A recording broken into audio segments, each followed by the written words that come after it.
Dakilang Diyos, makapangyarihan sa lahat, Diyos ng langit at lupa, Diyos na may akda ng kaligtasan, aming Ama. Una po sa lahat, gusto po naming pasalamatan ang inyong dakilang pangalan dahil po sa biyaya ng kaligtasang ipinagkaloob niyo po para sa amin. Kami po noon ay marapat lamang sa walang hanggang pagkapuksa sa impyerno dahil po sa napakarami naming mga kasalanan. Subalit dahil po sa inyong habag, dahil po sa inyong pag-ibig na pinatunayan sa krus, kayo po ang umako ng lahat naming mga kasalanan. Kayo po yung binugbog, kayo ang nagpatigis ng inyong banal na dugo sa krus. At doon, Panginoon, tiniyak niyo po sa amin ang walang hanggang katubusan ng aming mga kasalanan. Kaya nga naligtas po kami, nagkaroon kami ng panibagong pag-asa sa aming puso at alam po namin, in due time, makakapasok po kami sa inyong kaharian sa langit. Subalit bago nun, Panginoon, niligay niyo pa po kami sa napakagandang iglesia, especially ang Manila Center Church, kung saan patuloy niyo pong pinapadama sa amin ang inyong pagmamahal. Patuloy niyo po kaming binabago, tinutulungan at inuunawa sa aming mga kahinaan. Kaya Panginoon, dalangin ko na ang lahat ng mga kapatiran, mga bagong ligtas at mga matagal na, ay magpatuloy lamang po sa napakagandang iglesyang ito upang lumago ang kanilang pananampalataya at upang magamit sila bilang instrumento para naman sa kaligtasan ng mga mahal nila sa buhay.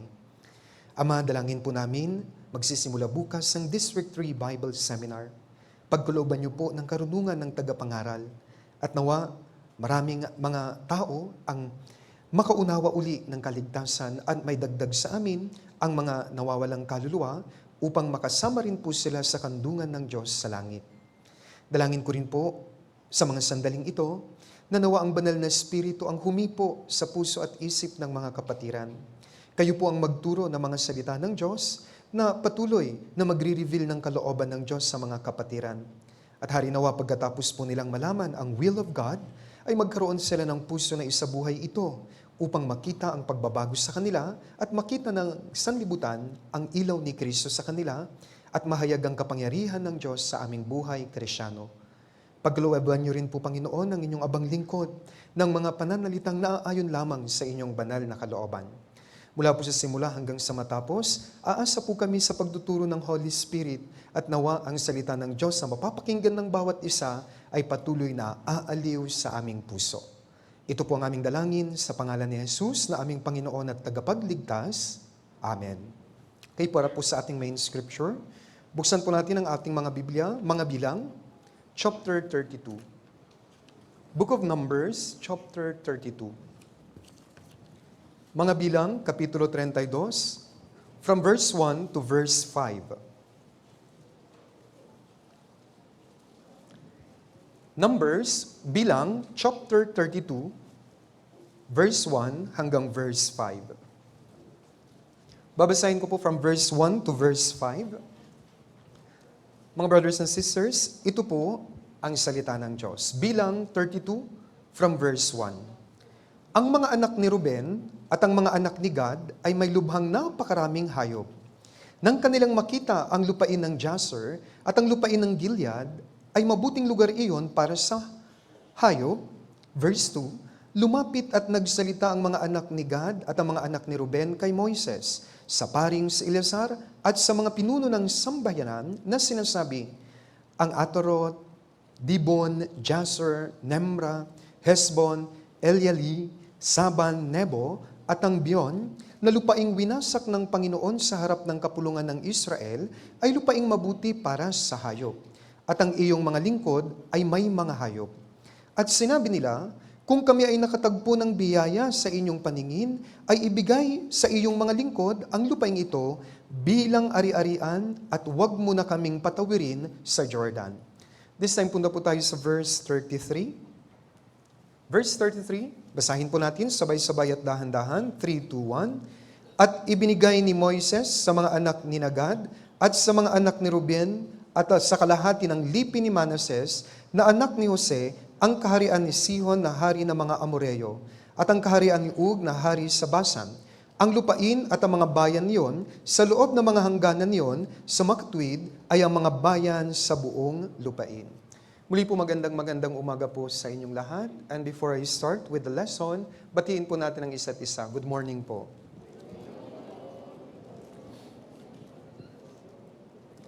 Okay, so ngayong araw, napili ko po ang Numbers chapter 32, mula po verse 1 hanggang verse 5, and especially yung verse 33, at ang sermon title po natin ngayon, Do Not Stop, Just Continue. Huwag kayong tumigil, magpatuloy lamang.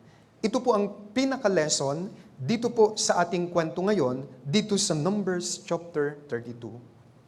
Napili ko po ang topic na ito kasi habang nagpapatuloy ako sa Christian life, and even in my ministry as a minister or pastor, nakikita ko po na marami talaga na-i-invite sa mga Grand Bible Seminar, sa mga cell group Bible Seminar, sa summer retreat. Pagkatapos sa mga pag-aaral ng salita ng Diyos at pangangaral ng ibang, marami po talaga nakakaunawa ng kaligtasan.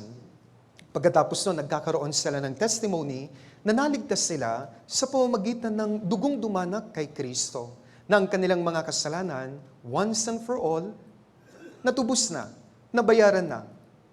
Eternal redemption. Kaya masaya ang kanilang puso. However, kapag tinitignan ko, may mga nagpapatuloy na doon pa rin yung alab ng kanilang puso, 1 month, 2 months, pero minsan may mga nawawala na. And sometimes may ilan dito 1 year na, others 2 years, others 5 years, pero nahihirapan silang magpatuloy sa kanilang buhay Kristyano. And for some reasons, nag-stop na po sila. At dahil sa kanilang pagtigil, nasasayang ang maraming panahon, nawawalan sila ng maraming rewards sa langit, at ang pinakamahalaga, dahil hindi sila nagpatuloy, nasasaraduhan ang pintuan ng Ebanghelyo para maligtas naman ang kanilang mga mahal sa buhay. Kaya ang issue ng pagpapatuloy sa buhay Kristyano right after you are saved ay napakahalaga. Always remember, my dear brothers and sisters, hindi mahalaga yung umpisa, ang mahalaga matapos mo hanggang sa huli. May kanta po na kinumpose si Freddy Aguilar, sabi niya, ang umaayaw, di nagwawagi. Ang nagwawagi, di umaayaw. Ganun din po sa ating buhay Kristyano. Many people have heard the gospel and they were very happy nung naligtas po sila. However, malaking problema po na naligtas ka lang. Hindi pwede. After salvation, you have to learn about the church. At sa church na ito, tayo po ito, dapat nagpapatuloy po kayo hanggang sa mag-rapture. At kapag nagpatuloy po kayo, haharap po kayo sa Panginoong Hesus, sa judgment seat of Christ. Ito po ay paghuhukom sa pagbibigay niya ng gantimpala, may makuha kayong gantimpala at hindi kayo magsisisi. Kaya my dear brothers and sisters, ang pinaka-topic po natin ay ang 2.5 tribes ng bansang Israel. Ang problema sa kanila, pinangako ng Diyos ang Kanaan. Nung nandun na sila sa border, nag-stop sila. At ituturo ko po ang dahilan kung bakit hindi sila nagpatuloy. Itong mga dahilan na ito, ang dahilan din kung bakit maraming mga brothers and sisters ang hindi nakakapagpatuloy sa Christian life. Kaya after the lessons na maibigay sa inyo, sana, huwag niyong gayahin ang 2.5 tribes ng Israel. Kaya sana, ang aking prayer lagi, makapag-start kayo sa Christian life nyo, especially yung mga kaliligtas pa lang last Grand Bible Seminar, last summer retreat, ang Christian life ay after ng salvation, dire-diretso na yan hanggang sa tayo ay ma-rapture, makapasok sa langit. Kaya dito po sa ating kwento, bibigyan ko po kayo ng background para maintindihan nyo. Atras po tayo, Book of Genesis chapter 15. Paki-bookmark ang Numbers chapter 32. This time, for the background of this story, Genesis chapter 15, verse 13 to 16. Babasahin ko po, para alam nyo po kung paano nangyari ang kwento. Book of Genesis, chapter 15, verse 13 hanggang 16. Sinabi ng Panginoon kay Abram, tunay na dapat mong malaman na ang iyong binhi ay magiging taga-ibang bayan sa lupaing hindi kanila, at sila'y magiging mga alipin doon, at sila'y pahihirapan sa loob ng 400 taon. Ngunit ang bansang kanilang paglilingkuran ay aking hahatulan, at pagkatapos ay aalis sila na may malaking ari-arian. Subalit ikaw ay payapang tutungo sa iyong mga ninuno, at ikaw ay malilibing sa panahong lubos na ang iyong katandaan. Sa ika-4 na salin ng iyong binhi, muli silang babalik rito sapagkat hindi pa nalulubos ang kasamaan ng mga Amoreo. Ito ang pangako ng Diyos kay Abraham. Sabi ng Diyos kay Abraham, ang iyong lahi ay magiging alipin for 400 years sa isang lugar. Ito po ang Egypt. Magiging slave sila for 400 years. Pero after ng 400 years, sa 4th generation, sabi ng Diyos, nangako siya na aalis sila at babalik sila sa lupain ng Kanaan. Ito po ay nakapangako na kay Abraham dito po sa Genesis chapter 15. Para maintindihan, ito po ang naging history ng bansang Israel. The founding ancestor of Israel, as we know, ay si Abraham. Abraham was born around 2166 BC. Nagkaroon po siya ng anak, ang promised son, si Isaac. Isaac was born when Abraham was 100 years, di ba? Kaya 266 BC. After ni Isaac, nagkaanak po siya. Doon na tayo kay Jacob. Jacob soon was changed sa pangalan na Israel. Kaya dito nang galing ang bansang Israel. As we know, si Jacob ay pinanganak nung 60 years old ang kanyang tatay. Kaya siya po ay pinanganak around 206 BC. We all know, sa Bible seminar, Jacob had 4 wives. 1, 2, 3, 4. At mula po sa 4 na asawang ito, nagkaroon po dito nang galing ang 12 tribes. Ito po yung 12 anak ni Jacob. Ang pinakapanganay na lalaki ay si Reuben at ang pinakabunso ay si Benjamin. Dito po tayo sa ating Bible seminar, tinuturo po namin yung pang-11 son na si Joseph. Siya po sinamahan ng Diyos. Paborito siya ng kanyang tatay na si Israel. Nainggit ang kanyang mga kapatid. Ano po ang ginawa nila kay Joseph? Siya po ay ibinenta bilang slave. Saan? Sa Egypt. Siya po ay naging alipin sa Egypt. Ito po ang kanyang pagkabintay around 1898 BC. Actually, Joseph was born around 1915 BC. Pag i-compute nyo po ito, this was 17 years. Kaya, siya ay ibinenta when he was 17 years, saan? Doon po sa bansang Egypt. And as we all know, itinaas po siya ng Diyos at naging prime minister siya ng Egypt. Di ba? Alam po natin, naging prime minister siya ng Egypt.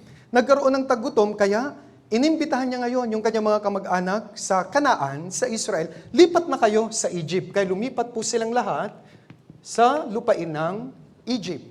At sila po ay naging alipin. Sila ay nag-migrate sa Egypt around 1876 BC. And then, nakita natin kanina, magiging alipin sila for 400 years. And then, dahil sa kanilang hirap, humingi sila ng tulong sa Diyos, God sent, sino po? Moses. Kaya nangyari po, sa panahon ni Moses, yung tinatawag na Exodus, yung pag-alis po nila sa Egypt. This is around 1446 BC. Ito po yung nangyaring Exodus. Dito po, sa unang 30 years ng pamumuno ni Joseph, maganda ang trato sa kanila ng mga Egyptians. Pero nung namatay na siya at may mga bagong faraon, sila ay inalipin. Pag i-compute nyo po ito po ay around 430 years. Alisin natin yung 30 kasi ito yung okay pa sila, kaya sila po ay 400 years na naging alipin sa bansang Egypt. The Bible is true, di ba? Sabi, after ng 400 years, lalabas na kayo dyan, tutulungan kayo kung kayong makapunta sa Kanaan, sabi ng Diyos. Nangyari po talaga ito. At sabi pa, sa ika-4 na salinlahi kayo aalis. Dito po yung salinlahi na pumasok sila sa Egypt. Ang third na anak ni Israel o si Jacob ay si Levi. Yan yung unang generation, 1. Si Levi, nagkaroon ng anak, ang pangalan po niya ay Kohath.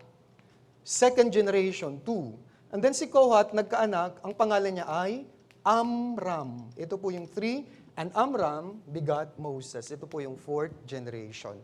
Kaya sa panahon ni Moses, lalabas sila at nangako ang Diyos, pupunta sila, papasok sila sa lupain ng Kanaan. Tanong ko, nung pinapapasok sila, pumasok sila hindi? Naku. Pumasok ba sila kaagad o hindi? Hindi. Nagsugo sila ng 12 espiya. Ang problema, ano nangyari? Yung 10 nakita nila, lalaki ng mga tao doon, di natin kaya kapag lumaban tayo. Si Joshua Caleb lang ang nanampalataya. As a result, hindi sila pumasok, hindi sila naniwala sa Diyos, kaya 40 years silang nagpagalagala sa ilang. At sinabi ng Diyos, sumama ang kanyang loob sa bansang Israel. Tignan natin Bilang, chapter 14. Mga Bilang, chapter 14, verse 34. Ready na po nilang pasukin sana ang lupain ng Kanaan. However, di sila pumasok dahil nga natakot sila sa mga tao doon, mga higante. At dito sa Bilang 14, verse 34, ito yung naging parusa nila. Ayon sa bilang ng mga araw na inyong lihim na ipinagsiyasat sa lupain, sa makatwid ay 40 araw, sa bawat araw ay 1 taon. Inyong pananagutan ang inyong mga kasamaan ng 40 taon at inyong makikilala ang aking sama ng loob. Noong nakita ko po, wow, sumama ang loob ng Diyos sa kanila. Why? Hindi nila pinangawakan ng pangako ng Diyos na ibibigay sa kanila ang Kanaan. Ito po yung promised land. Ito po yung land flowing with milk and honey. Gustong-gusto na ng Diyos, kunin nyo na. However, ayaw namin. Di sila nanampalataya. For 40 years, sila po ay paikot-ikot sa ilang. Kaya ano po ang nangyari? Para maintindihan nyo po yung ating kwento, ito po ay Mediterranean Sea.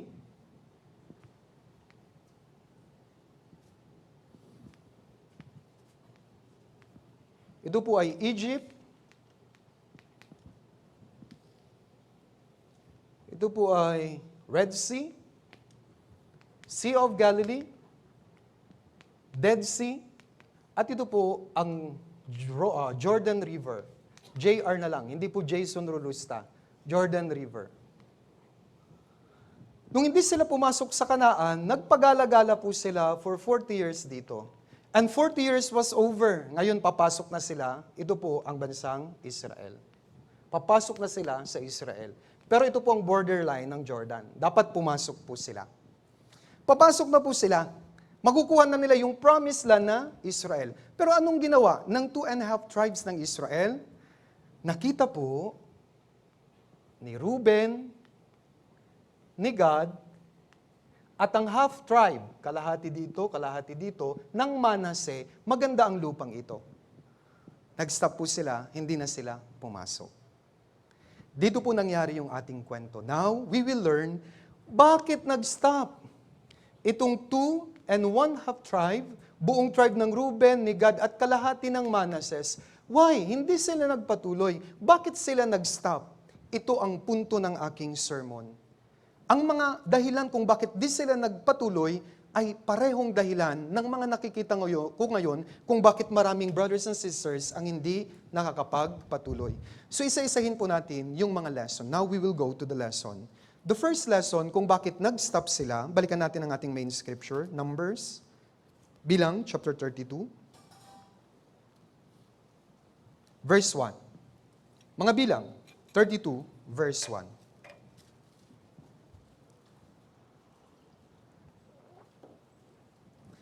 Basahin po natin uli, verse 1, sabay-sabay, 3, 2, 1. Ang mga anak ni Ruben at ang mga anak ni Gad ay may lubhang napakaraming hayop. Nang kanilang makita ang lupain ng Jazer at ang lupain ng Gilead, ay mabuting lugar iyon para sa hayop. God promised Israel will be a land flowing with milk and honey. Ang buong lipi ng Israel, 12 lipi, sila po ay nagpaikot-ikot sa ilang. It was a dangerous journey. Maraming ahas, napakainit, disyerto. Pero nandun ang presence ng God. Nandun po yung tabernacle sa gitna nila at ginabayan sila ng Diyos ng haliging ulap kapag umaga, haliging apoy kapag gabi. Kaya meron silang ilaw, meron silang lilim for 40 years. Kinakita po nila yung barrenness, yun pong wilderness. And then nung nakita nila, papasok na po sila sa River Jordan, dun sa border, parang maganda. Maganda ito para sa aming mga hayop, sabi po nila. Yung Jazer, nakita nila, ang ibig sabihin ng Jazer, useful place. Ang Gilead, ito ay hill, maburol, at may mga damo. Kaya nung nakita nila ito, stop na tayo dito.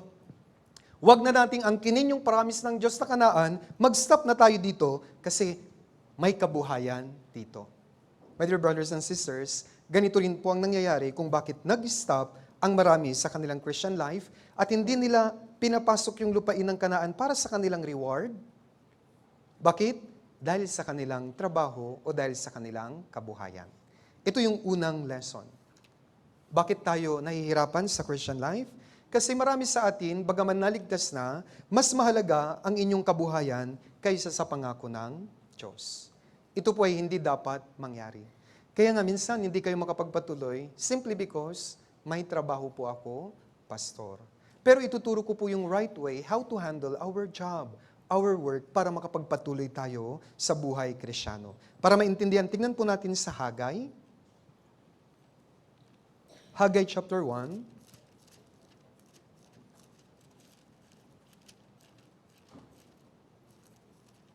Hagay, chapter 1, verse 6 to 7.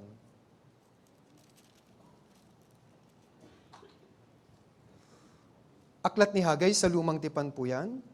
Chapter 1, verse 6 to 7. Katabi po ng Sifanyas.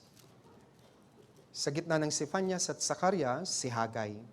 Kung yung katabi mo pangalan niya Sifanyas, malapit ka na. Hagay chapter 1, verse 6 to 7. Kayo'y nagasik ng marami, ngunit umaani ng kaunti. Kayo'y kumakain, ngunit hindi kayo nabubusog.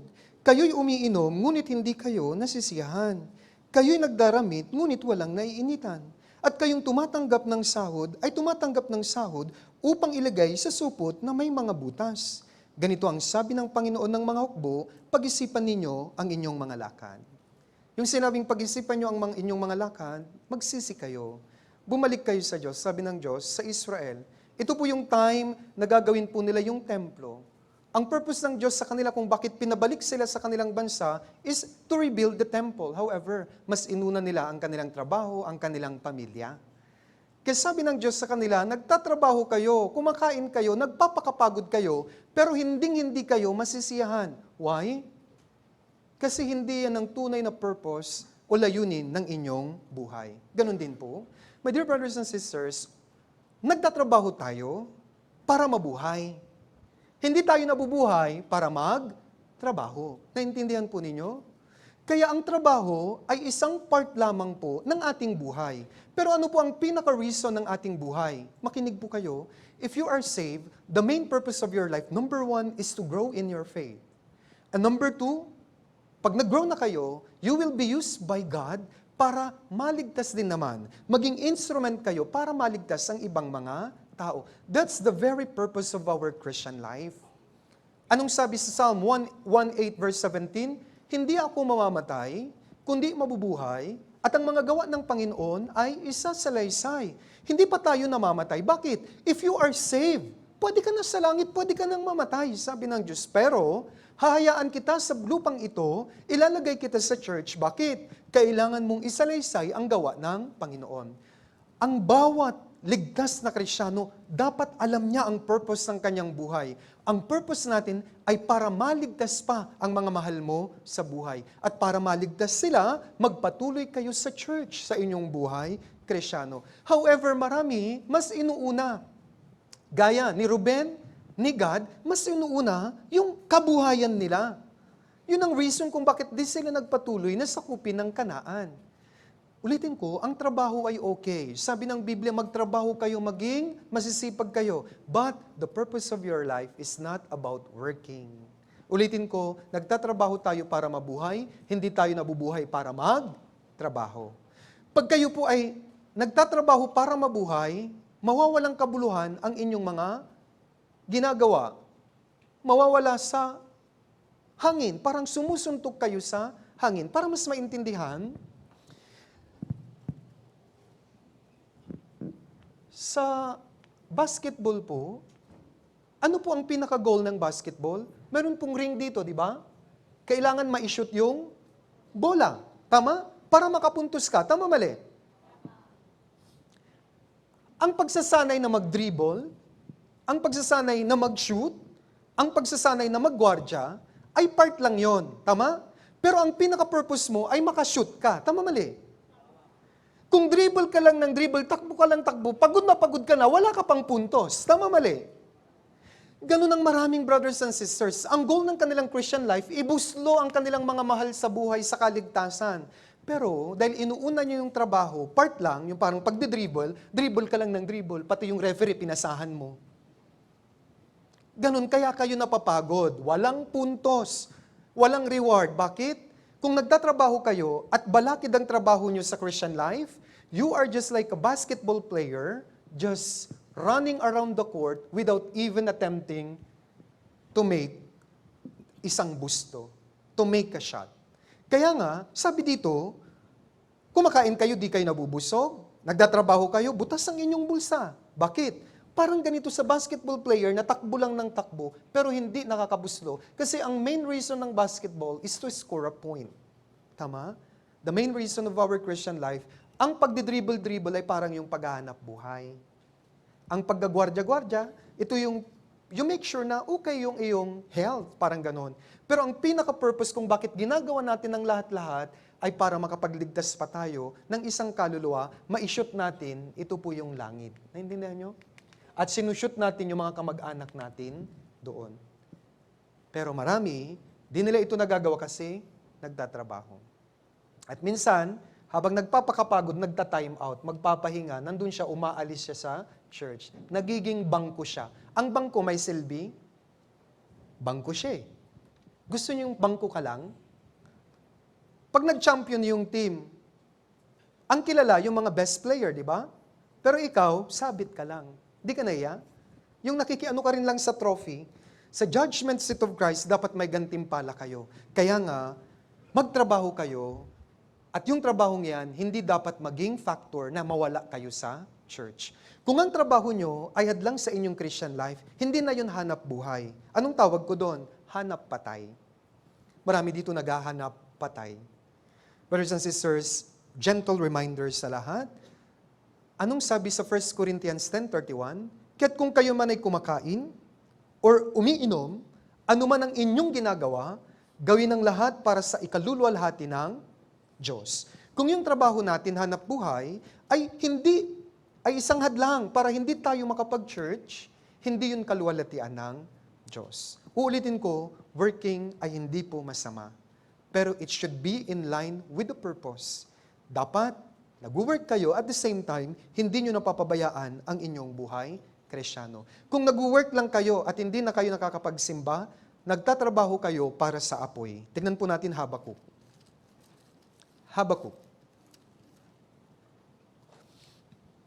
Habakuk chapter 2 verse 13. Habakuk chapter 2 verse 13. Aklat ng Habakuk, Old Testament, chapter 2 verse 13. Babasahin ko po. Hindi ba mula sa Panginoon ng mga hukbo na ang mga tao ay gumagawa lamang para sa apoy at ang mga bansa ay nagpapakapagod sa walang kabuluhan? Naniniwala po ba kayo na magkakaroon ng nuclear war? Yes, nasa Bible seminar po yan. Kaya kung nagtatrabaho ka at ang purpose mo, Pastor, para yumaman ako, makapagpatayo ako ng mansyon. Yung mansyon na yon, kapag nag-nuclear war, masusunog hindi. Masusunog. Kaya lahat ng physical na bagay at material na bagay na ating ginagawa ngayon ay papunta po sa apoy actually. Pag-isipan niyo po ito. Pero marami, pinagpapalit nila ang gantimpala nila sa langit para sa kanilang trabaho and they choose to go abroad, yung iba. Others, humihinto sila sa Christian life para makapagpundar ng mga bagay-bagay na alam naman nilang susunugin ng Diyos sa nuclear war. Ikaw po ang talo. Kaya sabi dito, kayo ay gumagawa sa apoy. Kaya parang ang iyong amo ay apoy. Ano yun? Magpapalaki ako ng bahay para sunugin ng apoy. May ganun ba na tao na mag-iisip ng ganun? Gagawa ko ng bahay at susunugin ko pagkatapos? Ganun dapat ang maisip nyo. Ulitin ko, hindi po masamang magtrabaho. Dapat, nagtatrabaho talaga tayo. However, if your work ay reason para hindi ka na makapagpatuloy sa iyong church life and Christian life, ikaw po ay nagtatrabaho, nagpapakapagod sa walang kabuluhan. Gaya po ng basketball player kanina, natakbo lang ng takbo, hindi naman nakaka-shoot. Kaya dapat, bagaman tumatakbo ka, mag-shoot ka. Anong ibig sabihin? Bagaman nagtatrabaho kayo, make sure na nandito kayo pag Sunday. Make sure na nakaka-attend kayo sa mga fellowship. Make sure na Wednesday nakakapanood kayo. At ang pinakamahalaga, make sure na kapag may Bible seminar, excited tayo lahat. Kasi yun ang time para ibubuslo na natin yung mga kaluluwa sa langit. Kaya dapat, wag nating gayahin ang Reuben at Gad. Inuna nila ang kanilang kabuhayan at hindi nila pinanghawakan ang pangako ng Diyos. Ano ba yung pangako ng Diyos? Tignan natin Deuteronomy chapter 8. Deuteronomy chapter 8. Verse 7. Kay Moises pa lang, ito na yung pangako ng Diyos sa kanila. Malinaw. Deuteronomy chapter 8, verse 7.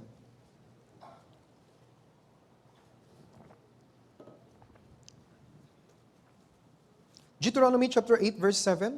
Basahin po natin sabay-sabay, dahan-dahan. 3, 2, 1.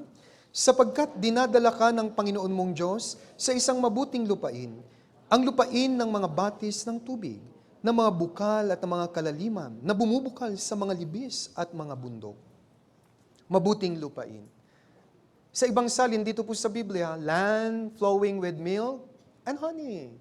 Napakagandang lupain kasi yan ang Kanaan. Pero anong ginawa ni Gad, ni Reuben, at nung half-tribe of Manasseh? Parang maganda dito sabi nila, sa east side ng Jordan. Doon na sila namuhay. Mas maganda dito, nakiusap pa sila kay Moises. Alam niyo po, at first pinagalitan sila ni Moises. Sabi ni Moises, hindi niyo ba naaalala na yung unang generation ng Israel, pinapapasok na sa Kanaan, ayaw ng mga lolo ninyo kasi natakot sila. And as a result, 40 years tayong nagpakapagod. Ngayong ibibigay na ayaw niyong pumasok. Ano po ang sinabi nila kay Moses? No, hindi, dito na lang kami. Pero pag may giyera, sasama naman kami, tutulong kami sa inyo. Yun ang kanilang compromise. Pero ito po yun, hindi nila pinanghawakan ang pangako ng Diyos. Sabi dito, mabuting lupain. Pero akala nila, mabuting lupain na yung nakita nila. Kaya ganito po, bibigyan ko po kayo ng payo para makapagpatuloy po kayo. Christian life is very hard. However, pag nasa church ka, kasama mo ang Diyos, gagabayan kayo ng Diyos all the way hanggang sa dulo. Kaya magpatuloy lang. Kahit napapagod kayo, panghawakan nyo lang ang pangako ng Diyos. Mateo 6:33, ngunit hanapin nyo muna ang kanyang kaharian at ang kanyang katwiran, at ang lahat ng mga bagay na ito ay pawang idaragdag sa inyo. Seek ye first, si God first dapat sa ating puso. And all these things shall be added unto you. Anong ibig sabihin? Ang pinaka-goal po natin ay ang Diyos para sa ating Christian life, ang Diyos para makapagbigay tayo ng mga naliligtas na kaluluwa. The rest, ibibigay lang naman niya. Automatic na yon. Pero ano ang nangyayari? Hindi nyo sinisik yung God first. Kabuhayan first. Kapag kabuhayan first, mamaya ipapakita ko, wawasakin ng Diyos yan. Ikaw rin ang kawawa sa huli.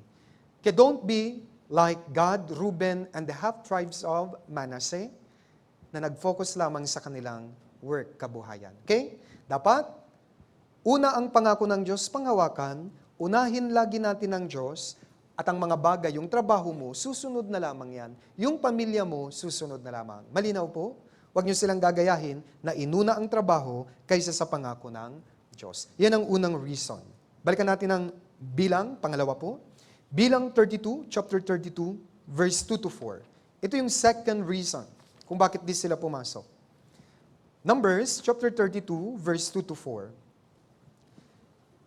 Lagyan nyo ng bookmark, babalik-balikan po natin. Lumapit at nagsalita ang mga anak ni Gad at ang mga anak ni Reuben kay Moises, sa paring si Eleazar at sa mga pinuno ng sambahayan na sinasabi, ang Atarot, Debon, Jazer, Nemra, Hesbon, Eliele, Saban, Nebo, at ang mga Bion, na lupaing winasak ng Panginoon sa harap ng kapulungan ng Israel, ay lupaing mabuti para sa hayop.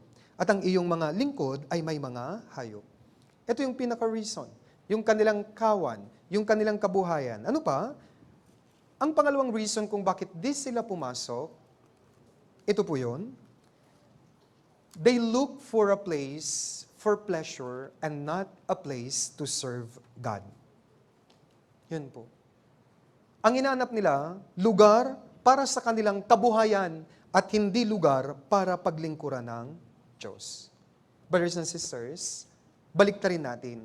After your salvation, hanapin niyo po ang lugar kung paano niyo mapaglilingkuran ng Diyos. Bakit? Nung di pa tayo saved, winasak, tinapon natin lahat ng mga years para sa sanlibutang ito. Under tayo ni Pharaoh ng Egypt. Ano po yun? Under tayo noon ng sanlibutan, ni Satan. Pinahirapan niya tayo sa iba't ibang walang kwentang bagay.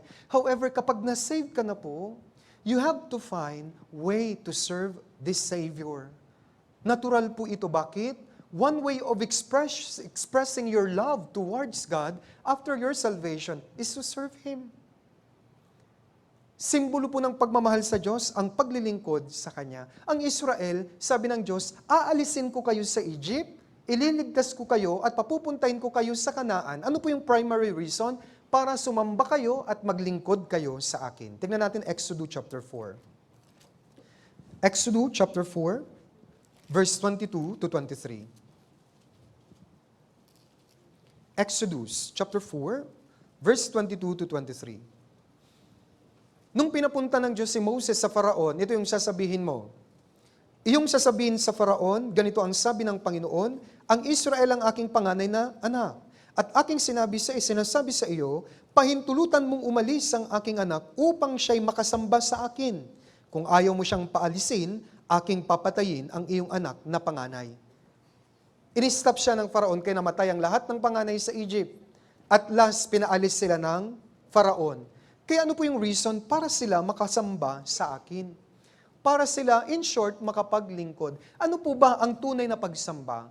Maraming tao, worship. Akala nila ang worship ay kanta-kanta lang. No. What is true worship? Tingnan natin, Romans chapter 12. Romans chapter 12. Verse 1. Bagong tipan naman po. Book of Romans, chapter 12, in verse 1.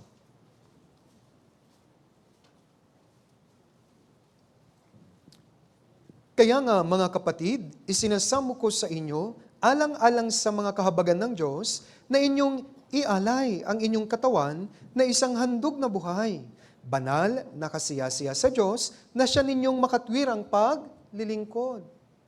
Dati, ang ating buhay, ang katawan, and all, lahat-lahat sa atin, ay nakasanla sa demonyo nung hindi tayo saved. And now God saved us. Idinanak niya ang kanyang banal na dugo, ibinuwis niya ang kanyang buhay para mabigyan tayo ng panibagong buhay. Yan ang sabi ni Pablo. Kaya niya, ang first na salita niya sa chapter 12, verse 1, kaya nga. Ano ibig niya sabihin? If you really understood that God gave His life for you, now is the time, naligtas ka na, that your life should also be given back to God. Why? Dahil binili na niya kayo. Tinubos niya kayo sa kanyang dugo. Ang iyong katawan, kaluluwa at espiritu ay pag-aari na niya. Kaya nga ialay niyo na ang inyong mga katawan. We have to use our body, everything we have, para saan? To worship Him, and one way is to serve the Lord, your God, who died and loved you so much. Kaya nga, anong gagawin natin?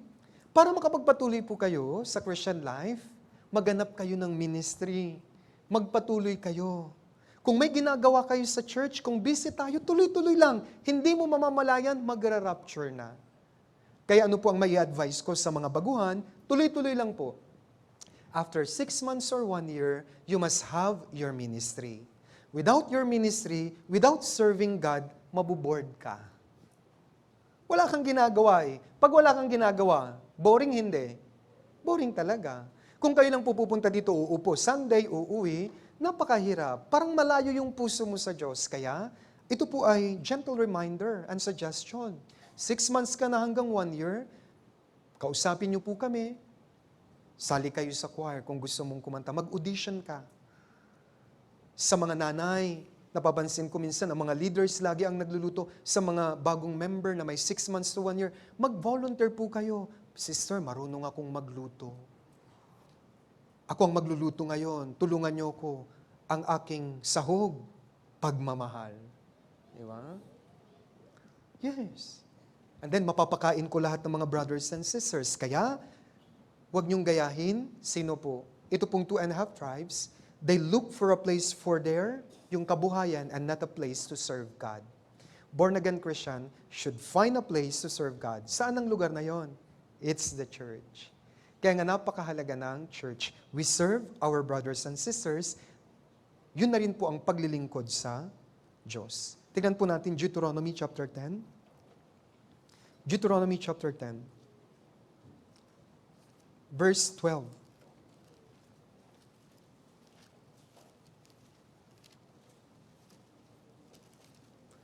Deuteronomio chapter 10, verse 12. Babasahin ko po.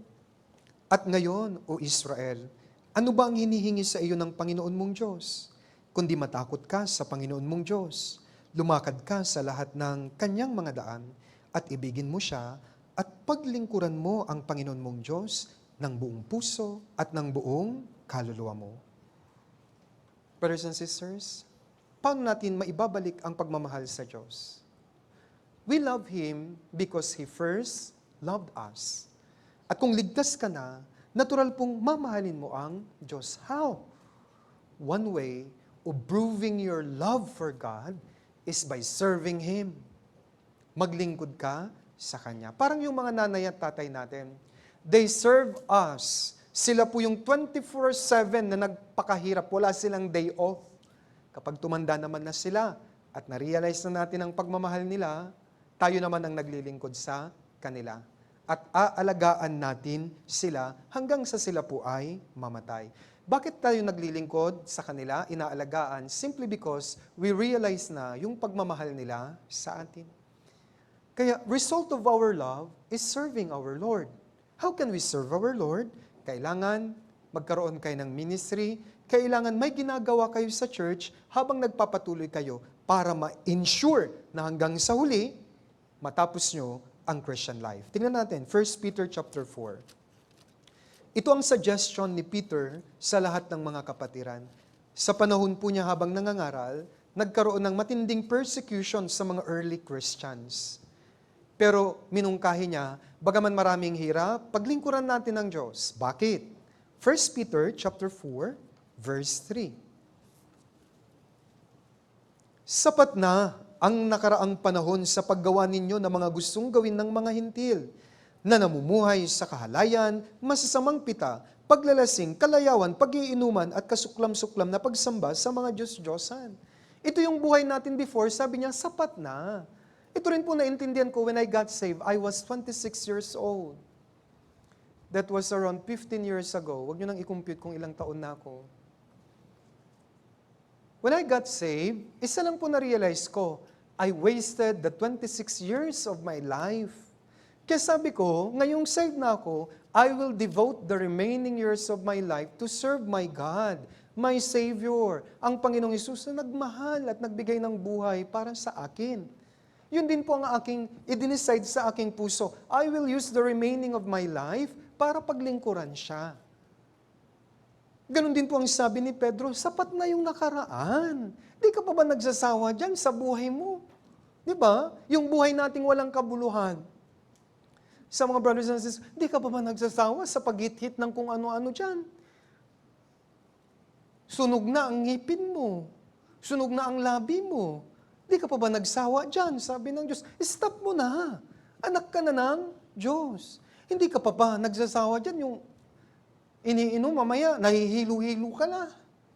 Di ka pa ba nagsawa dyan? Sabi ng Diyos, if you are really saved, stop mo na. Walang kabuluhan yan. Pinapatay mo ang buhay mo. Ngayon, tinubos kita. I gave you new life. Kaya lumakad ka na sa panibagong buhay. Sa mga baguhan, dapat ma-realize nyo, you wasted your years and time before sa mga walang kabuluhan. Ngayong saved na kayo, use it properly. Ang bawat araw ay mahalaga. Dapat every single day ay may nagagawa tayo para sa Diyos na siya namang nagmahal at nagbigay ng kanyang dugo, ng kanyang buhay para tayo maligtas. Kaya sapat na yung mga maling gawain. Ano yung gagawin nyo ngayon? Tingnan natin. Verse 10 to 11. Ito na raw ang gagawin natin. Sa mga brothers and sisters, para tuloy-tuloy kayo hanggang sa mag-rapture, Ito ang gagawin natin. Verse 10 to 11. Basahin natin sabay-sabay. 3, 2, 1. Kung paanong ang bawat isa ay tumanggap ng kaloob, ipaglingkod ito sa isa't isa bilang mabubuting katiwala ng masaganang biyaya ng Diyos. Sino mang nagsasalita ay gawin iyon ng tulad sa nagsasalita ng mga aral ng Diyos. Sino mang naglilingkod ay tulad sa naglilingkod mula sa kalakasang ibinibigay ng Diyos, upang ang Diyos ay maluwalhati sa lahat at ang mga bagay sa pamamagitan ni Jesucristo, sa Kanya ang kaluwalhatian at ang kapangyarihan magpakailanman. Amen. Sometimes we say, to God be all the glory. Minsan, dun lang sa salita, hindi po. If you say, to God be all the glory, you use everything for God's glory. Pag hindi kayo nakakapag-church, it's not the glory for God. Pag wala kayo sa church, malungkot ang Diyos. Kung wala kayo sa Wednesday sermon, hindi yun kaluwalhatian ng Diyos. Kung tayo ay kasama pa rin ng mga hindi ligtas at nakikibahagi sa kanilang gawang madilim, gawa sa kadiliman, hindi yun natutuwa ang Diyos. Kaya nga, tumanggap tayo ng mga gift, sabi niya. May kaloob tayo. Bawat isa sa atin ay may binigay ang Diyos na kakayahan. Hanapin mo yun at gamitin mo yun to serve Him. Kung magaling ka sa pagkanta, ngayon mag-audition ka na. Okay? Later on, magkakaroon ng mga audition sa choir. Then, sa mga cell group, makipag-ugnayan kayo sa cell group leader para makasama kayo. Maki-engage po kayo, halimbawa, kahit sa pagluluto.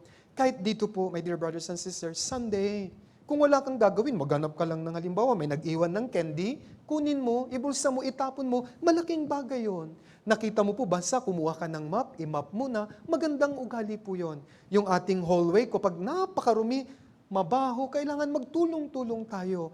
Kailangan po, dahil miyembro ka na ng pamilya ng Diyos, hindi ka na bisita dito. Okay? Hindi na kayo bisita. Tayo ay magkakapatid na sa pananampalataya. At kailangan sama-sama tayong gumagawa at naglilingkod sa Diyos.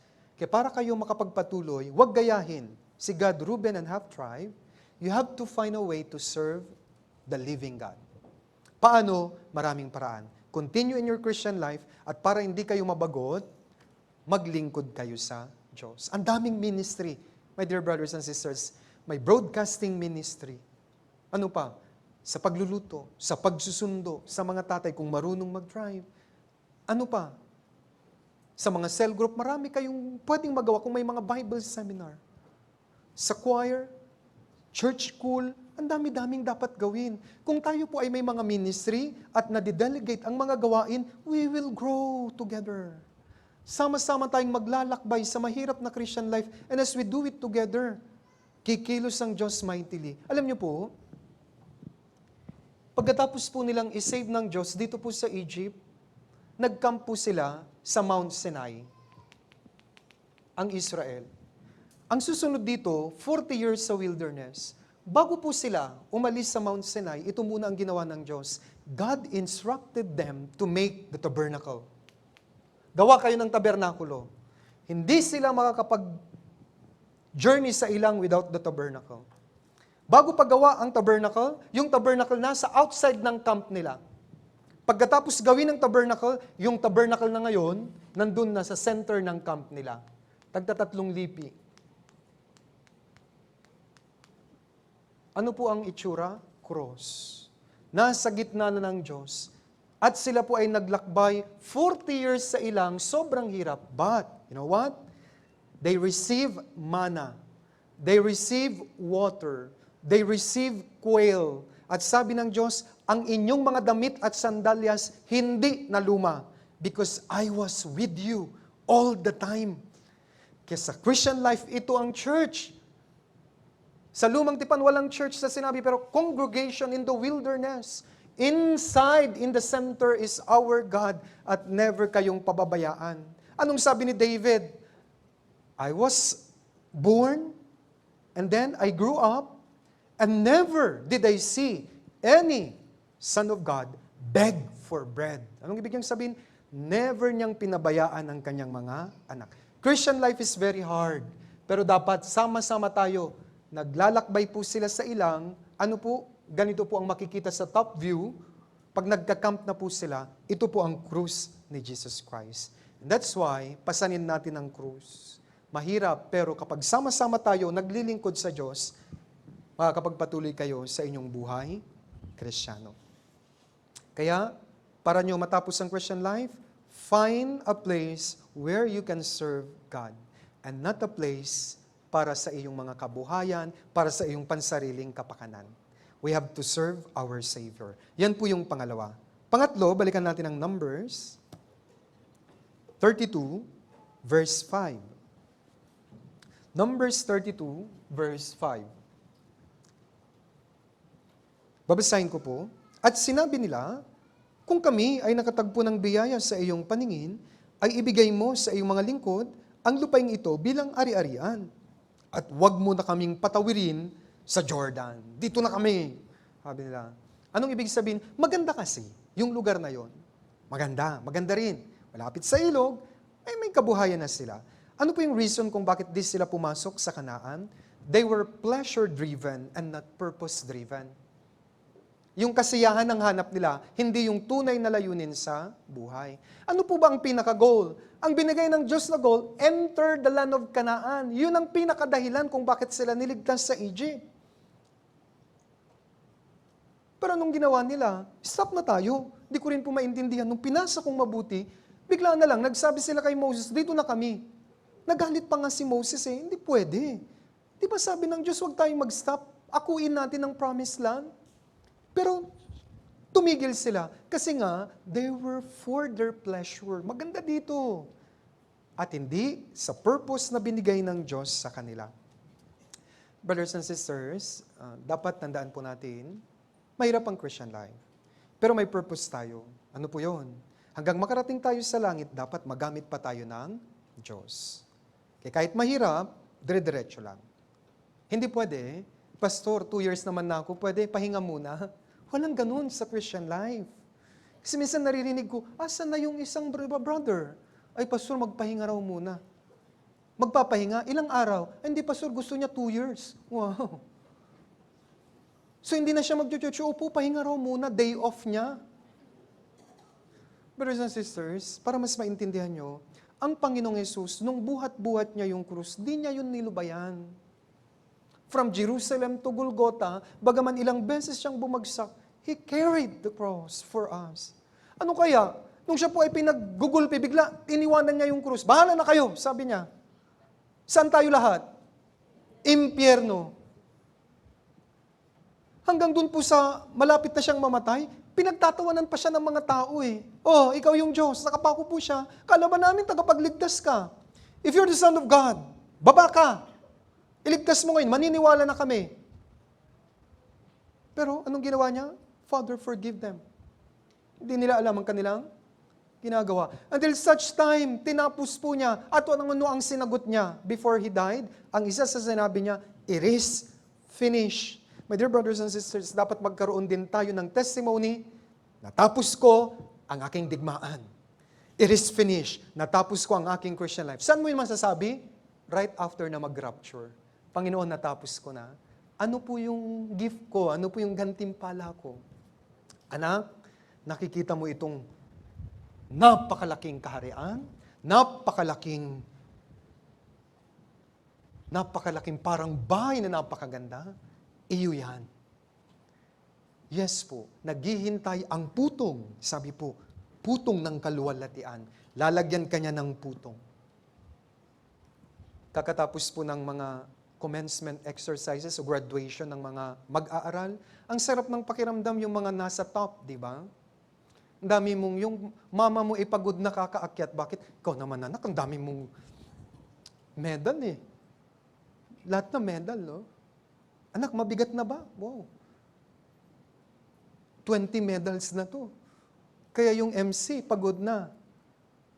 Binabanggit yung pangalan, yung nanay, pagod na rin sa kakaakyat sa stage. Anong pakiramdam ni nanay? Kala niya Miss Universe siya. Ikaw yung nakakuha ng reward, pero masigit pa siya para siyang Miss Universe. Yes, ganun ang pakiramdam. Brothers and sisters, huwag niyong sayangin. Sana huwag kayong mabuhay for pleasure. Our life should have true purpose. Anong purpose uli natin? Gaya ni Jesus Christ, tinapos niya ang kanyang gawain para sa kaligtasan. Okay? Pastor, is it enough? 1 year na ako? No. Even sa Bible seminar, pakiusap. Kapag pakinig ka na ng Bible seminar once, it's not enough. Twice, it's not enough. During Bible seminar, dapat patuloy kayo. Dapat masabi nyo sa sarili nyo, di ko na nga mabilang, Pastor, kung ilang hundreds na ng Bible seminar ang naatinan ko. That's right. Ano pa? Pastor, okay lang ba every Sunday? No. Kung ngayon Sunday ka lang, mag-pray ka sana, pati Wednesday, maano ko na, makasa. Then, ibibigay yun ng Diyos. And then later on, Wednesday and Sunday, may mga announcement for cell group fellowship. Panginoon, sana makasama ko sa cell group fellowship. Until such time, nagiging part na ng buhay mo. Yun ang tinatawag kong purpose-driven life. Gumagawa tayo para sa Diyos. And while we do this, sometimes it is really tiring. But kahit pagod ka na, ano ang mungkahi ng Biblia? Kahit pagod, magpatuloy pa. Tingnan natin si Gideon. Tingnan po natin, Judges chapter 8. Judges chapter 8. Hukom chapter 8. Verse 4. Tandaan niyo po ito sa mga medyo napapagod na. May ministry, parang feeling mo, ayaw ko na, pagod na ako. Ito po ang mungkahi ng Biblia. Judges chapter 8 verse 4. Pwede po basahin natin sabay-sabay. 3, 2, 1. Si Gideon ay dumating sa Jordan at siya'y tumawid. Siya at ang 300 lalaki na kasama niya ay nanghihina na, ngunit nagpapatuloy pa. Kaya sabi nga ni Freddy Aguilar, ang umaayaw, di talaga magwawagi. Bakit? Doon sa dulo, ang pagbibigay ng reward sa rapture. Kaya hanggang rapture, dapat matapos po ninyo. Natural po may katawan po kayo, napapagod kayo, we understand. Pag may mga schedule tayo, wag nyo kaming pagalitan. Si Pastor naman, parang hindi alam, kakatapos ng Grand Bible Seminar. Dami-dami, pagod na kami. Why? Bakit magpatuloy? Because the moment you stop, you will fall. Brothers and sisters, remember this. The moment we stop giving you activities, fellowship, and other things in the church, yung time na mag-stop ka, dun ka na babagsak. You know ang kwento ni David. Nung nag-stop siya, isang araw lang naman yun na hindi siya sumama sa labanan, doon siya natisod ng kasalanan. Tingnan po natin ang example, 2 Samuel. Si David, siya po ang hari ng Israel. Nakilala siya, bakit? Dahil palagi siyang hero ng mga taga-Israel. Pag may labanan, nangunguna siya. 2 Samuel chapter 11, verse 1 to 5. 1 to 5. Ikalawang Samuel chapter 11, verse 1 to 5. Babasahin ko po. Kwento po ito ni David. Isang araw, nag-stop siya sa pagkikipaglaban. Nagpahinga lang. Dito pumasok ang kasalanan. Verse 1. Sa tagsibol ng taon, ang panahon na ang mga hari ay lumalabas upang makipaglaban, sinugo ni David si Joab at ang kanyang mga lingkod na kasama niya at ang buong Israel. Kanilang sinalanta ang mga Amonita at kinubkob ang Raba. Ngunit si David ay nanatili sa Jerusalem. Isang dapit hapon, nang si David ay bumangon sa kanyang higaan at naglalakad sa bubungan ng bahay ng hari, nakakita siya mula sa bubungan ng isang babaeng naliligo. At ang babae ay napakaganda. Nagsugo si David at nagtanong tungkol sa babae. At sinabi ng isa, hindi ba ito ay si Bathsheba na anak ni Eliam, na asawa ni Urias na Hiteo? Kaya't si David ay nagpadala ng mga sugo at kinuha siya. Ang babae ay pumaroon sa kanya at siya'y kanyang sinipingan. Siya ay katatapos pa lamang maglinis mula sa kanyang karumihan, pagkatapos siya'y bumalik sa kanyang bahay. Ang babae ay naglihi, at siya'y nagsugo at sinabi kay David, ako'y buntis. Problemang malaki. Saan nagsimula ito?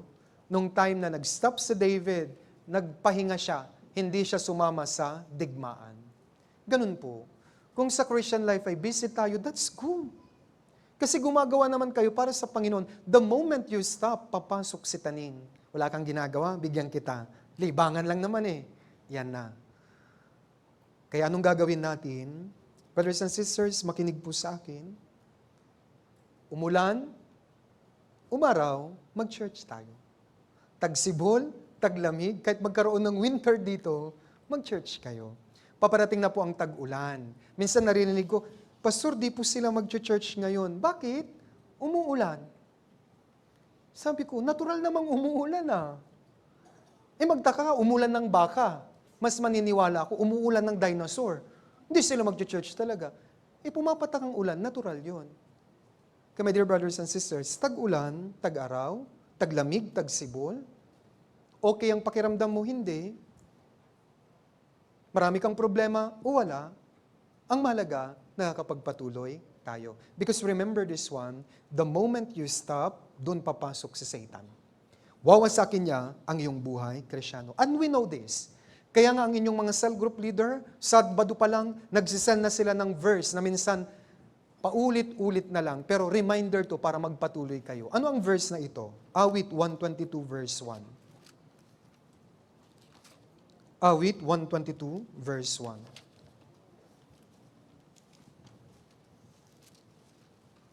Sana, huwag kayong makulitan sa mga cell group leader kapag sinesend nila ito sa inyo.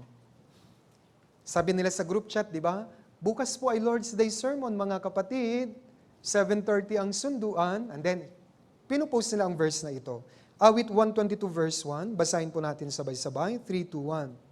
Ako'y natuwa ng kanilang sabihin sa akin, tayo na sa bahay ng Panginoon. Dapat matuwa ka raw. Ang mga awit, natuwa siya nung may nagsabi sa kanya, halika na. It means, mayroon silang pakialam sa'yo. Gusto nilang mag-grow ang iyong Christian life. Dapat mas magpasalamat ka. Kung halimbawa, ang sarap ng tulog mo, bigla, Sister, 7:30 na, nabalikwas ka tuloy. Di ka nakaligo, pumunta ka na. Pagdating mo sa church, pa ganun-ganon, it's okay. Salamat, at least nakapag-church ako. Diba? Hindi yung nagagalit kayo sa kanila. No. Kapag sila po ay nagaganyan, it means they care for you. Mahal nila kayo. Gusto nilang mag-grow ang inyong buhay, Kristyano. Kapag nag-stop kayo, ano mangyayari? Papasok si taning. Makakagawa ka ng kasalanan ngayon. Ano mangyayari? Mahihiya kang bumalik. Kaya naririnig ko, ilang buwan na akong hindi nakapag-church. Nahiya na ako. Nahiya na raw siya. O kung nahiya ka, hindi ka na mag-church. Bakit ka nahihiya? Normal na inclination ng tao yan kapag nakagawa siya ng kasalanan. Kapag nabubuhay ka sa kasalanan, natural kang nahihiya. Kaya ano po ang formula? Repent. Tumalikod ka na dyan at bumalik ka sa Diyos. Ganito rin po ang nangyari sa Genesis. Tingnan natin, Genesis chapter 3. Genesis chapter 3, verse 8 to 10.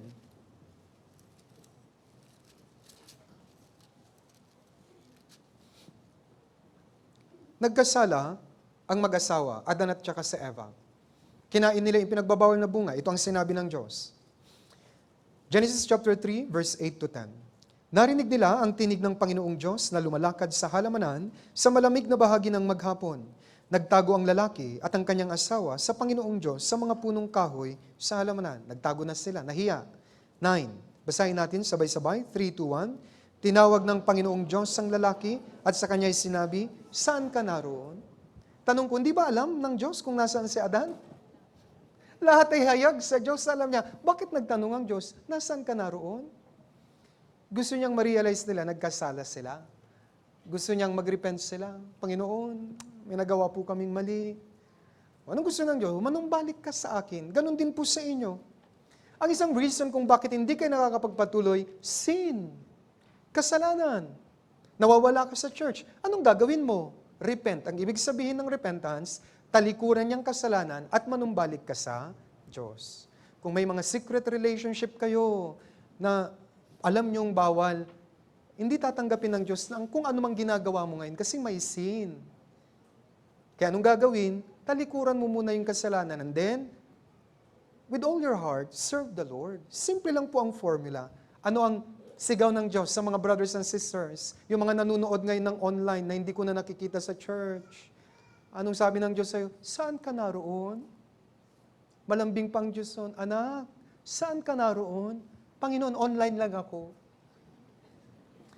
Sasabihin ng Diyos, sa linggo gusto kitang makasama. Kasi anong sabi ng Diyos? I want face to face. Kasi ano po, yung mga nag-o-online lang. Face to face po tayo dapat. Tapos na ang pandemic, ikaw naman. parang, parang late ka. Nabubuhay na kami, 2025 na ngayon, 2019 ka pa rin. Face to face po tayo. Tara na sa bahay ng Panginoon. Okay? Pag wala po kayo sa church at hindi kayo nagpapatuloy, anong tawag ng Diyos? Saan ka naroon? Balik ka na sa church. Mag-repent ka na. Iwanan mo na yung kasalanan. Ikaw naman, mas mahal mo yung kamukha ni Andrew kaysa sa akin. Pagpapalit mo ba ako dyan? Kayo naman, parang ang babaw-babaw naman ng Diyos. Di ba? Minsan marami, pinagpapalitang kaluwalhatian ng Diyos, ang pag-ibig ng Diyos para kanino? Para kay Andrew E. Ano yun? Humanap ka ng? Hindi ko na babanggitin. Okay? So please, continue. Last time sabi ko, dapat mapuno ang main hall natin. Malapit na po. Minsan kasi, dami nating naba-Bible seminar. Yung iba, dati, umaalis. Bumabalik, kaya come and go, hindi pwede. Dapat kayo pong nandito hanggang mag-rapture, tuloy-tuloy na. Dapat mamanata kayo sa puso nyo, sana hanggang rapture, matapos ko. Tutulungan po kayo ng Diyos kung mayroon kayong goal. Kaya dapat purpose-driven tayo. What is the purpose? Ano yung purpose ng buhay? To finish my Christian life until the end. Ang dulo ang mahalaga kasi doon tayo tatanggap ng gantimpala kapag nag-rapture. Ikaw ang kawawa kapag hindi ka nagpatuloy. Isa pang gusto kong i-address, as long as you stay in the church, may mga kahinaan tayo. Natutusok ka ng mga ugali ng ilan. Kasi pare-pareho pa po tayong anak na ng Diyos, pero yung condition natin, hindi pa nababago. Meron pa rin tayong sinful nature. Kaya minsan, may mga tampuhan talaga. Talo kayo kung hindi kayo mag-church dahil natisod kayo sa iba. Ikaw ang talo. Kaya ano po ang maipumungkahi ko, ano man ang mga tampuhan, magpatuloy ka lang. Because hindi ka pumupunta dito para sambahin ng mga brothers and sisters, pumupunta tayo dito para sa Diyos. Kahit natusok ka niya, okay lang, walang problema. Tusukin mo rin pag may time. Next, balikan natin, Numbers 32. Malapit na po tayong matapos. Bilang chapter 32, verse 6 to 7. Sinabi ni Moises sa mga anak ni Gad at sa mga anak ni Ruben, pupunta ba ang inyong mga kapatid sa pakikipaglaban samantalang kayo'y nakaupo rito? At bakit pinanghihinan ninyo ang loob ng mga anak ni Israel upang wag magpatuloy sa lupain na ibinigay ng Panginoon sa kanila? Ano ito? Ang pang-apat na reason dahil bakit di sila nakapagpatuloy, very selfish sila. Sarili lang nila, yung tribe lang nila ang iniisip nila. Di kami papasok dyan kasi yung aming mga kabuhayan nandito na eh. Ano po ang reason kung bakit mahirap kayong makapagpatuloy kapag ikaw po ay selfish? Kung ang iniisip mo lang lagi ay ang iyong sarili. Ang isang practical na advice na masasabi ko, minsan kasi naghahangad pa kayo ng dakilang bagay para sa inyong sarili. Hindi dakilang bagay para sa Diyos. As a result ng paghahangad nyo ng dakilang bagay sa inyong sarili, napapabayaan nyo ang gawain ng Diyos. Jeremiah 45, para maintindihan nyo po ako.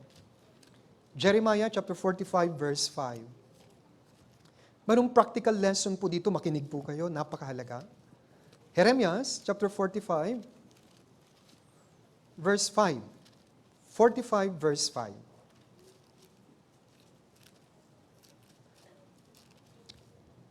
Basahin po natin, sabay-sabay ang verse 5, 3, 2, 1. At ikaw, naghahanap ka pa ba ng mga dakilang bagay para sa iyong sarili?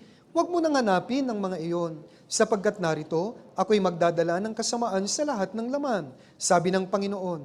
Ngunit ibibigay ko ang iyong buhay bilang gantimpala ng digmaan sa lahat ng dakong iyong pupuntahan. Ito yung problema minsan, di kayo makapagpatuloy. Bigyan ko ng practical, kasi ito po ay nakita ko sa aking ministry. Nung una, okay siya sa kanyang buhay Krisyano. Mayroon siyang maayos na trabaho, nakakapag-church siya, okay lang. However, nagangad siya ng mas dakilang bagay sa kanyang sarili. Nakakita siya ng iPhone 16 Pro Max 1 terabyte, 104,000. Anong ginawa niya? Gusto kong maglabas nito Bumili siya. At dahil sa, ko ba alam kung anong feeling meron nun? Pag gagawa po ka ba kung meron ka nun? Tanong ko lang, Hindi kaya ng kanyang kabuhayan pero naglabas siya. Minsan nangyayari po, as a result, kakayod siya. Pababayaan na niya yung church kasi doble kayod kasi meron siyang monthly na babayaran. Mali ang ganitong pamamaraan sa Christian life. Nagangad pa siya ng dakilang bagay para sa kanyang sarili. Isang gamit na 100,000 ang halaga na hindi naman talaga kailangan. Tama mali? Yes. Ito yung minsan nakikita ko po. Kaya minsan yung iba, Pastor, pupunta po ako sa ibang bansa. Paano yun? Di ka na makakapag-church. Wala tayong church yun. Kasi Pastor, mayroon akong nilabas na pag-ibig, bahay at lupa. Di ba okay naman kayo dun sa bahay nyo? Mas gusto ko, Pastor, mas malaki naman. Kaya nahirapan na siya. Tanong ko, yung bahay na yun, kapag nuclear war, protektado ba ng Diyos yun? Sunog yun. Kaya nung sabi, maghahangad ka pa ba ng dakilang bagay para sa iyong sarili? Brothers and sisters, ang Gad, Reuben at Manasseh, nagangad sila ng dakilang bagay sa kanilang sarili, not for God. Our Christian life, dapat magganap kayo ng dakilang bagay para sa Diyos. Anong magagawa kong dakilang bagay para sa Diyos? Yun ang goal natin. Because at the end of the day, God is everything in our life. Without God, you are nothing. Tandaan niyo po ito, pwede kang mamatay kahit ngayong araw without God. Kaya nga, huwag nang maghangad ng ano pang dakilang bagay para sa inyong sarili. Para na sa Diyos ang hinahangad po ng mga born-again Christian. Meron pong isang sikat na preacher, noon, sinauna, di ko nababanggitin ang pangalan niya. Sikat na sikat siyang preacher, ang daming naliligtas dahil po sa kanya. Libo-libo, naging sikat po siya. However, di siya nakapagtapos kahit elementary lang. Kaya siya po ay parang pinipintasan sa kanyang grammar, mali-mali, pero powerful. Ligtas po siya, powerful at naliligtas ang mga tao. One day, together sa ibang mga preacher, naimbitahan po sila sa bahay ng hari sa England. And then, nalaman, nahayag doon na, nung tinanong siya, anong natapos mo? Wala. Kaya pag-uwi niya, parang napahiya siya. Pero ano po ang nireveal ng Diyos? Pag-uwi niya, tinignan niya po yung Biblia at napunta siya dito kaagad kay Jeremiah 45 verse 5. Yun ang turo ng Diyos, maghahangad ka pa ba ng dakilang bagay para sa iyong sarili? Kaya nagpatuloy po siya sa preaching niya. Anong ginawa niya? Mas mahalaga yung dakilang bagay para sa Diyos, hindi yung para sa aking sarili. Para kayo makapagpatuloy sa Christian life, maghangad ng dakilang bagay para sa Diyos. Anong maiaalay ko sa Diyos? Kung para sa sarili mo, sumusuntok ka sa hangin. Time will come, mawawala lahat ng mga pisikal at material na bagay. Masusunog po yan lahat. Kaya ano po ang advice ko sa inyo? Do not be like Gad and Manasseh, Reuben. Nagangad sila for their own life. Selfish. Sa Christian life, being selfish, hindi yan uubra. You have to learn how to be with our brothers and sisters. At dito, hindi laging yung sarili mo ang dapat mong isipin. Joy ang iniisip ng isang tunay na Kristiyano. Kung uunahin mo ang you, why, yung sarili mo, hindi ka mahirap sa Christian life. Kasi sa Christian life, it's always our Lord Jesus, others, and huli ka na lang, you. Ito yung tamang order. Seek ye first the kingdom of God and His righteousness. And then others, serve our brothers and sisters, the church. Huli ka na lang. Kapag ganito, kahit anong mangyari, kahit matisod ka, hanggang rapture, makakapagpatuloy ka. And you have this joy. Masaya po ba kayo? Oo, malapit na ako matapos. Yes, masaya hindi. You must always remember the word joy as you stay in the church. Dapat ang Panginoong Hesus, others, at last na lang ang aking sarili. Bakit? Always remember, ang tunay na joy, ang tunay na kasiyahan ay hindi yung para sa sarili mo. Yung para sa Diyos at para sa iba. Mas malaking saya yun kapag napapasaya mo ang Diyos at yung iba, double happiness yun sa'yo. Pag yung sarili mo, parang hindi ka pa rin. Bakit di ka makukontento sa sarili mo? Kaya if you want to be joyful in your Christian life, seek first Jesus Christ, the church, huli na lang ang ating sarili. Kaya nga, kahit masakit ang ulo mo, wala yan. Diretso sa church. Bakit? makapapakinggan ko ang words of God. And then, I will have fellowship with my brothers and sisters. Yan po yung pang-apat. Don't be selfish. Okay? Kailangan ang Diyos at ang kaluwalhatian ng Diyos. Huwag dakilang bagay sa sarili, dakilang bagay sa Diyos. Panghuli, balikan po natin Numbers 32, verse 33. Last na po. Bilang 32, verse 33. Okay, basahin po natin sabay-sabay. 3, 2, 1. At ibinigay ni Moises sa mga anak ni Gad at sa mga anak ni Ruben at sa kalahati ng lipi ni Manases na anak ni Jose ang kaharian ni Sihon na hari ng mga Amoreo at ang kaharian ni Og na hari sa Basan. Ang lupain at ang mga bayan yon sa loob ng mga hangganan yon, sa makatuwid ay ang mga bayan sa buong lupain. Pangatlo po, after ni Gad at ni Ruben, itong half-tribe ng Manasseh. Malaga po ito. Dito po sa screen, ito po yung simbolo ng half-hearted sila. Yung kalahati, nasa loob ng Israel, yung kalahati, nasa labas. Sa Christian life, dapat hindi kayo nahahati. Dapat ang buong puso ang binibigay sa Diyos, hindi yung kalahati. Mali po ito. Salawahan po ito. Meron po ba dito na, sister, mga nanay, na sasabihin ng asawa nyo, mahal kita, pero yung kalahati, mahal ko rin yung kapitbahay. Okay lang sa inyo? No! Ganon din sa Diyos, kung mamahalin nyo siya, buong buo. Itong Manasseh, kalahati nasa loob ng Israel, kalahati nasa labas. Mali. May mga brothers and sisters, pag nasa bahay, parang hindi Kristyano, pag nasa church, ang bait-bait. Mali. Dapat, kung ano kayo sa bahay, sa work at sa church, pare-pareho. It takes time. Pero ang aral dito, dapat, your love for God should be yung buo. Huwag kayong laging naninimbang. First Kings, tignan natin. Okay. Practical na aral. First Kings, tignan natin. Real quick lang po ito. First Kings chapter 18, verse 21. First Kings 18, verse 21. Babasahin ko mahalagang talata. Si Elias ay lumapit sa buong bayan at nagsabi, hanggang kailan kayo magpapatalon-talon sa dalawang magkakaibang kuro-kuro? Kung ang Panginoon ay Diyos, sumunod kayo sa Kanya. Ngunit kung si Baal, sa Kanya kayo sumunod. At ang bayan ay hindi sumagot sa Kanya kahit isang salita. How long will you falter in two different opinions? Hanggang kailan kayo maninimbang? Ito ba? Ito ba? Mali.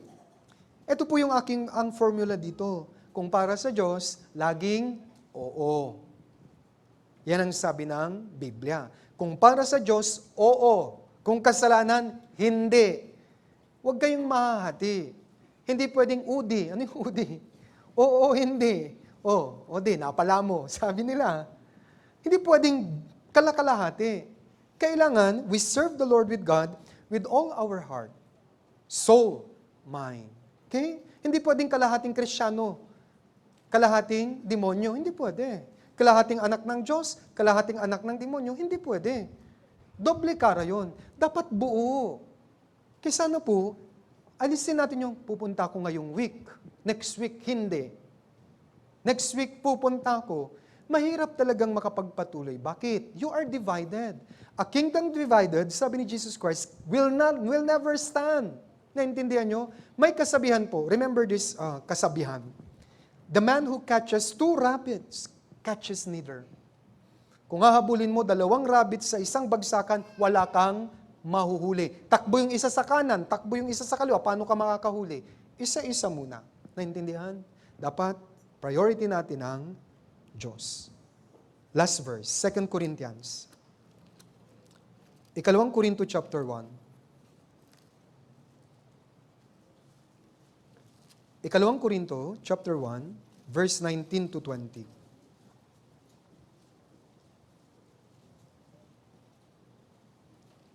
2 Corinto, chapter 1, verse 19 to 20. Sapagkat ang anak ng Diyos, si Jesucristo, na ipinangaral namin sa inyo sa pamamagitan ko ni Silvano at ni Timoteo, ay hindi oo at hindi, kundi sa Kanya ay palaging oo. Sapagkat ang lahat ng mga pangako ng Diyos sa Kanya ay oo. Kaya't sa pamamagitan niya ay aming sinasambit ang amen sa ikaluluwalhati ng Diyos. Kaya para makapagpatuloy kayo hanggang sa huli, If para sa Diyos, sabi dito, laging oo.